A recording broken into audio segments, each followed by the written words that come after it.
Chers amis, bonjour. Donc, la semaine dernière, nous sommes concentrés sur les traits de l'homme, les généralités de ce qu'est un homme. Même travail cette semaine pour la femme. Donc, là encore, nous sommes dans des généralités. Des choses peuvent rejoindre certaines femmes et pas d'autres. Mais voilà. Généralement, une femme aime prendre soin d'elle. Prendre soin de son corps, soigner les apparences, se sentir belle, se maquiller, mettre des beaux habits qui la mettent en valeur. Généralement, voilà. Parfois, ça frise un peu le narcissisme. Le côté un peu fier, voilà, je sais que je suis belle, donc j'en fais des tonnes. Mais, en tout cas, d'une manière générale, une femme aime se sentir belle. Autre chose encore qui caractérise la femme, généralement, est le côté cérébral. Une femme est assez cérébrale, avec ce souci du détail aussi. Quand il y aura quelque chose de rose, une femme verra que c'est fuchsia, alors qu'un homme verra que c'est rose. Voilà, souci du détail. Aussi, le fait de pouvoir se projeter, les facilités à se projeter. Autant les hommes sont très terre à terre, vivons l'instant présent. Les femmes vivent l'instant présent, mais se projettent davantage dans des projets d'avenir, de couple, etc. C'est plus facile pour la femme, lié à ce côté justement un peu cérébral. Malheureusement, le pendant de ça, c'est que la femme aime souvent avoir raison, avoir toujours le dernier mot, assez souvent.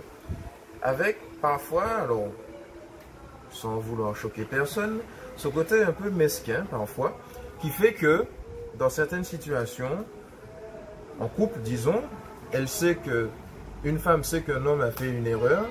Elle est au courant de l'erreur, mais elle va organiser un stratagème pour que l'homme puisse cracher le morceau. Elle ne va pas y aller franco, elle va y aller par... elle sait qu'elle doit aller au Gros Monde, mais elle va passer par Sainte-Anne, Robert, Grand-Rivière avant d'arriver au Gros Monde. Alors que les gars, pour le coup, on va droit au but. Et pour le coup, les filles, souvent, on va dire, aiment le conflit, ou en tout cas, voilà, ne cherchent pas forcément à éviter le conflit. Alors que les gars, pour le coup, on ne se prend pas la tête. On préfère même parfois éviter le conflit. Alors que les femmes, souvent, elles vont attaquer le conflit. Tant qu'on n'a pas réglé le problème, on va rester là. Il faut qu'on en parle, sinon, voilà, elles n'arrivent pas à passer sur des choses tant qu'on n'en a pas parlé. Alors que les gars, on a déjà oublié la chose, même sans en avoir parlé. Donc ça, c'est des petites différences aussi qui existent entre hommes et femmes. Et puis, une dernière chose, c'est des généralités, mais on ne peut pas tout voir.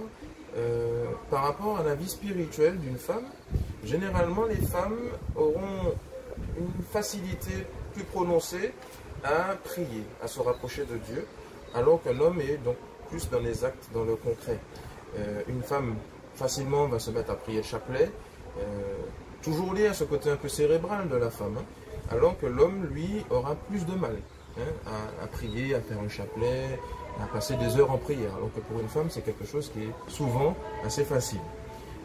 Puisque, voilà, par nature, disons, la femme a cette facilité à prier. C'est un petit peu aussi comme ça que Dieu a voulu les choses. Donc voilà, quelques traits qui brossent un peu les traits de la femme, sans que ça ne dise tout de la femme, on est d'accord. Mais voilà, quelques points de repère, en tout cas, pour expliquer les complémentarités entre hommes et femmes, ce qui va nous concerner pour le prochain sujet.